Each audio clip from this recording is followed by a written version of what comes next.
जी नमस्कार, प्रणाम। हम गोपाल कृष्ण मिश्रा।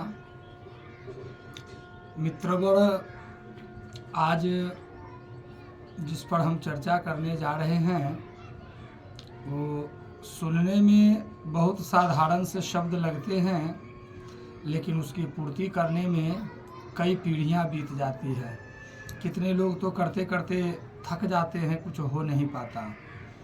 तो आज का विषय का नाम है सफलता। सफलता किसको कहते हैं, सफलता क्या होता है और इसको प्राप्त करने के लिए हमें किन किन साधनों की आवश्यकता है, तो इसी पर हम लोग आज थोड़ा चर्चा करेंगे। बंधुगण, प्रायः ऐसा देखा गया है कि चाहे वो कोई भी प्राणी हो, मानव में, मनुष्य में, तो हर कोई चाहता है कि हम सफल हों। तो सफलता का मानक क्या है, अर्थात सफलता हम कहते किसको हैं, इस पर थोड़ा सा हमें विचार करना है। बंधुवर, जैसा कि हम लोग जानते हैं कि सफलता परिश्रम के बीच में छिपी होती है।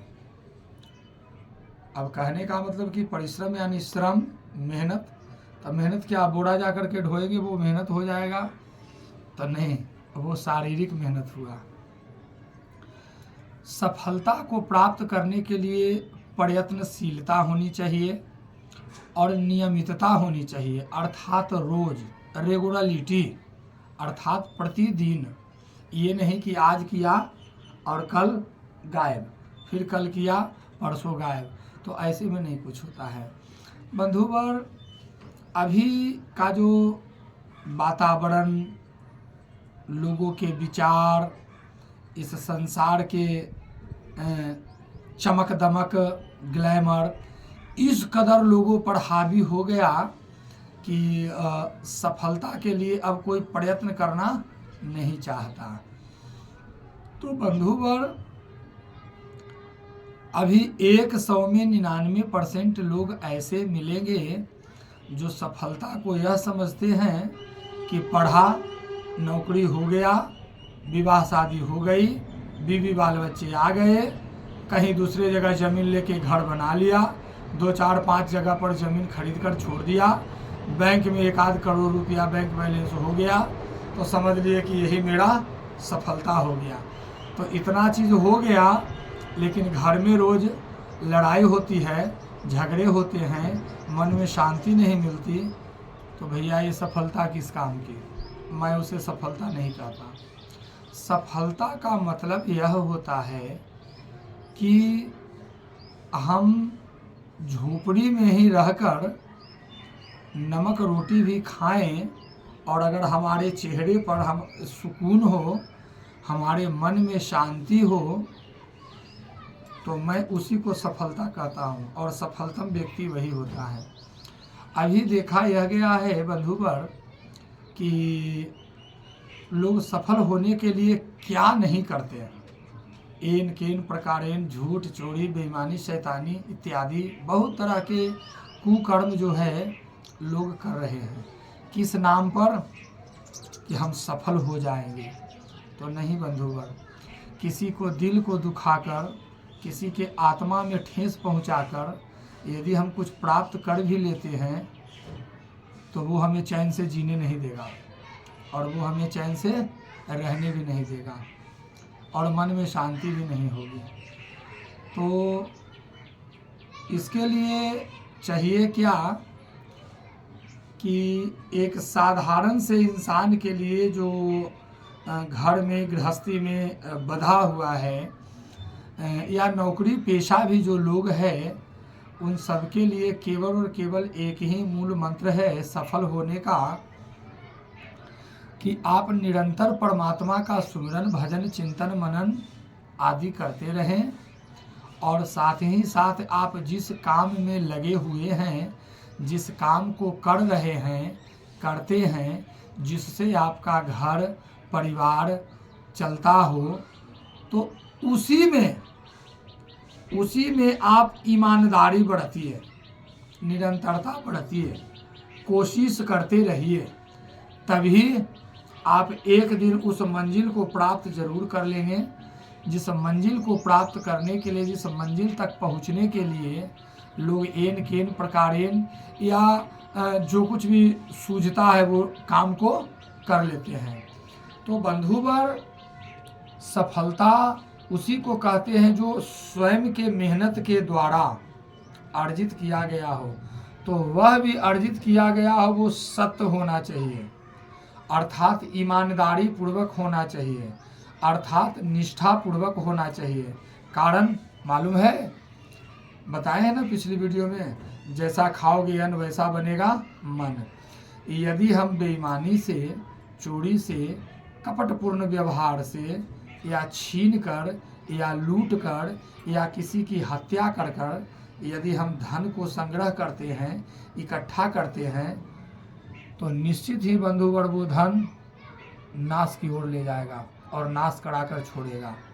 क्योंकि जिस धन को आपने लिया है उसमें कितनी बद्दुआएं होंगी, तो जब बद्दुआओं वाले धन को आप अपने अंडर में रखेंगे, अपने पास में रखेंगे, तो क्या उससे आपको संतुष्टि मिल सकती है, शांति मिल सकती है, मन में सद्भावनाएं आ सकते हैं? नहीं आ सकते हैं। तो बस इन्हीं सब बातों को देखना है, ध्यान देना है। और अभी का जो समय चल रहा है यह बड़ा ही नाजुक समय चल रहा है बंधुगण।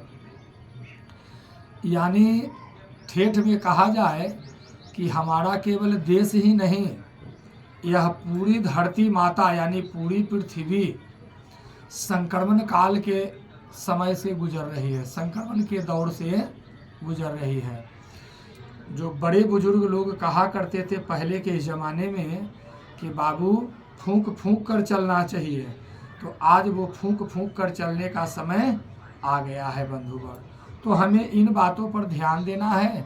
और दुनिया है, संसार है, जान ही रहे संसार भंसार है, इसमें जितने तरह के लोग उतनी तरह की बातें। अब एक बात याद आ गई, छोटी सी कथा है, कहानी है कि एक पंडित जी पूजा करवाकर सुदूर गांव से अपने गांव आ रहे थे।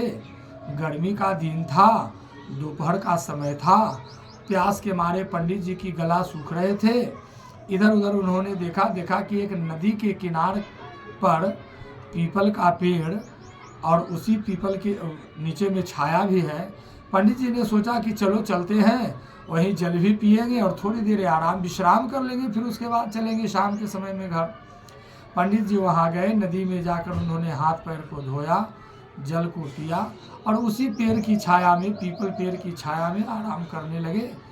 थोड़ी देर के बाद में एक बनिया जो व्यापार के लिए बहुत तरह की सामग्रियों को अपने बैल के पीठ पर लादे हुए था और वो वहाँ जाता है, वो भी गर्मी से व्याकुल होता है। वो इधर उधर देखता है कि नदी के किनार पर एक पेड़ के नीचे में आराम कर रहे हैं लोग, तो वो भी वहीं पर गया और वह भी आराम करने लगा।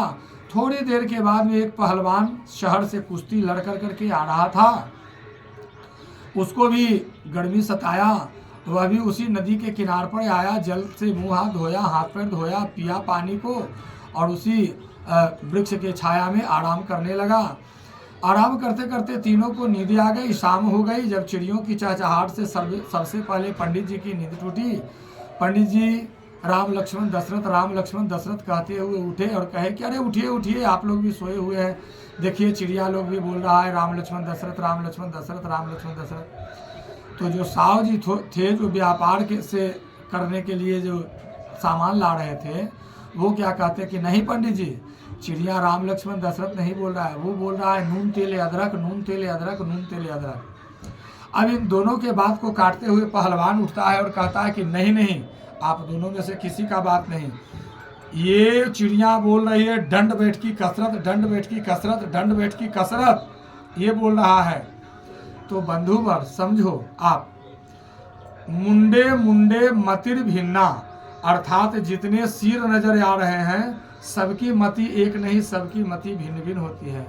तो प्रिय बंधुओं, सुनो सबकी मगर करो अपने ही मन की, और मन जो है कभी बुराई की ओर आपको ले जाना नहीं चाहेगा। ठीक है, तो आज हमने इस कथा या इस कहानी के माध्यम से आपको समझाया। अब अगली बार मैं फिर मिलता हूँ पुनः अगले अंक में। तब तक के लिए नमस्कार, प्रणाम, जय सिया राम, जय शनिदेव, जय बजरंगबली और जय माता दी, जय सूर्य नारायण।